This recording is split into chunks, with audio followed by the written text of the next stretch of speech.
ప్రపంచంలోనే అత్యంత రహస్య దేశం ఉత్తర కొరియా నుంచి మరో సంచలన విషయం బయటకు వచ్చింది. రష్యా తరపున యుక్రెయిన్ తో పోరాడుతున్న కిమ్ సైనికులు యుద్ధ రంగంలో శత్రువులకు బందీలుగా చిక్కకుండా తమను తాము ఆత్మాహుతి చేసుకుంటున్నారన్న వార్త ఇప్పుడు అంతర్జాతీయంగా సంచలనం సృష్టిస్తోంది.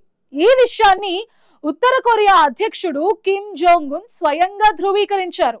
రాజధాని ప్యోంగ్యాంగ్ లో యుద్ధ వీరుల కోసం ఏర్పాటు చేసిన మెమోరియల్ ప్రారంభోత్సవంలో కిమ్ పాల్గొన్నారు.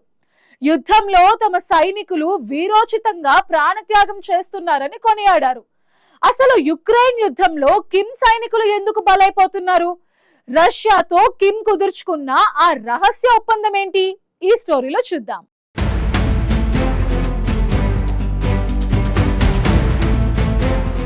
ప్రపంచ రాజకీయాల్లో అత్యంత రహస్యంగా కఠిన నియంత్రణతో నడిచే దేశాల్లో ఒకటైన నార్త్ కొరియా గురించి అప్పుడప్పుడు వెలుగులోకి వచ్చే విషయాలు ప్రపంచాన్ని ఆశ్చర్యానికి గురిచేస్తుంటాయి. ముఖ్యంగా ఆ దేశ నాయకుడు కిమ్ జోంగ్ ఉన్ అమలు చేస్తున్న నియంతృత్వ పాలన, అతని సైనిక విధానాలు, ప్రజలపై విధించే కఠిన నియంత్రణలు ఎప్పుడూ చర్చనీయాంశంగానే ఉంటాయి. తాజాగా బయటకు వచ్చిన ఒక అంశం మాత్రం అంతర్జాతీయ వేదికలపై తీవ్ర ఆందోళనకు దారితీసింది. ఉక్రెయిన్పై జరుగుతున్న యుద్ధంలో రష్యా తరపున పాల్గొంటున్న ఉత్తర కొరియా సైనికులు శత్రువుకు చిక్కకుండా తమను తాము పేల్చుకుని ఆత్మహత్య చేసుకుంటున్నారన్న విషయం కలవరపెడుతోంది. ఈ విషయం సాధారణంగా లీక్ల ద్వారా కాకుండా స్వయంగా కిమ్ జోంగ్ ఉన్ నోట బయటకు రావడం మరింత సంచలనంగా మారింది.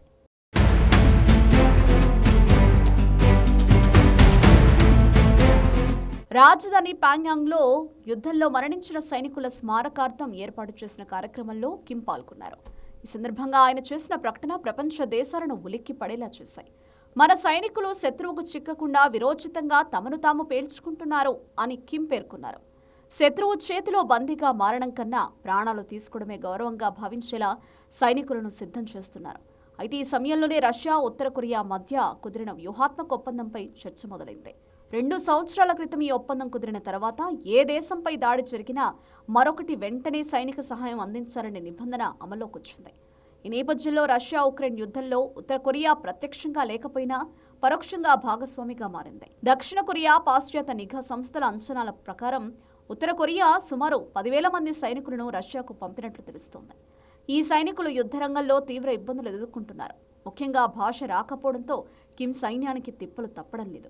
ఆధునిక యుద్ధాల్లో బందీగా పట్టుబడితే సమాచారాన్ని లీక్ చేసే ప్రమాదం ఉంటుంది. అలాగే శత్రువు చేతిలో అవమానకర పరిస్థితులు ఎదురయ్యే అవకాశం కూడా ఉంది.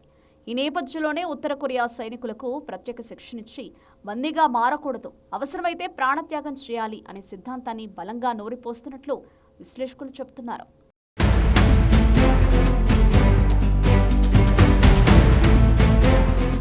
అయితే ఇది కేవలం యుద్ధ వ్యూహం మాత్రమే కాదని, ఒక రకంగా మానసిక నియంత్రణ అని విశ్లేషకులు స్పష్టం చేస్తున్నారు.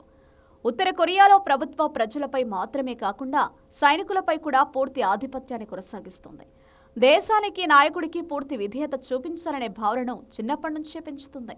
ఈ నేపథ్యంలో యుద్ధంలో చనిపోవడం కంటే స్వయంగా ప్రాణాలు తీసుకోవడం కూడా ఒక విధంగా దేశభక్తిగా చూపించే ప్రయత్నం జరుగుతోందన్న విమర్శలు వినిపిస్తున్నాయి. ఇదిలా ఉండగా ఈ సైనికుల మరణాలపై దేశంలో ఎలాంటి వ్యతిరేకత రాకుండా కిమ్ జోంగ్ ఉన్ ప్రత్యేకంగా జాగ్రత్తలు తీసుకుంటున్నట్లు తెలుస్తోంది.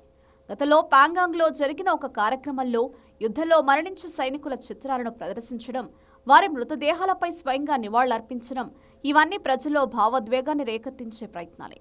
ముఖ్యంగా సైనికుల రక్తంతో రాసిన నోట్బుక్ ఫోటోలను మీడియా ద్వారా ప్రచారం చేయడం ఒక రకంగా త్యాగగాథలు సృష్టించే ప్రయత్నంగా భావిస్తున్నారు.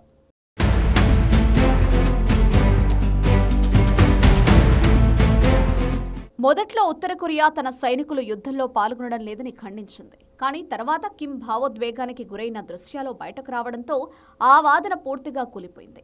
వాస్తవాలను దాచిపెట్టి అవసరమైనప్పుడు మాత్రమే బయటపెట్టే విధానం కూడా ఈ వ్యవస్థలో భాగమేనని విశ్లేషకులు చెబుతున్నారు.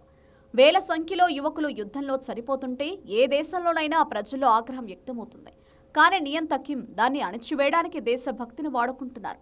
ప్రాణాలు కోల్పోయిన సైనికులను వీరులుగా కీర్తించడం, వారి చిత్రాలతో మెమోరియల్స్ కట్టడం ద్వారా ప్రజల దృష్టిని మళ్లిస్తున్నారు. రష్యాకు సాయం చేయడం ద్వారా కిమ్ తమ దేశానికి కావలసిన అధునాతన ఆయుధ సాంకేతికతను, ఆహార ధాన్యాలను పొందుతున్నట్లు విశ్లేషకులు భావిస్తున్నారు. తన రాజకీయ లాభం కోసం కిమ్ తన సైనికులను బలి పశువులుగా మారుస్తున్నారని పాశ్చాత్య దేశాలు విమర్శిస్తున్నాయి. కిమ్ జోంగ్ ఉన్ తన సైనికులు తమను తాము పేల్చుకుంటున్నారని ఆయన గర్వంగా చెబుతున్నా దాని వెనకున్న విషాదం మాత్రం వర్ణనాతీతం. రష్యా ఉక్రెయిన్ యుద్ధంలో ఉత్తర కొరియా పాత్ర ఇంకా ఎంతకాలం కొనసాగుతుంది? కిమ్ సైనికులు ఇంకా ఎంతమంది బలైపోతారు అనేది వేచి చూడాలి.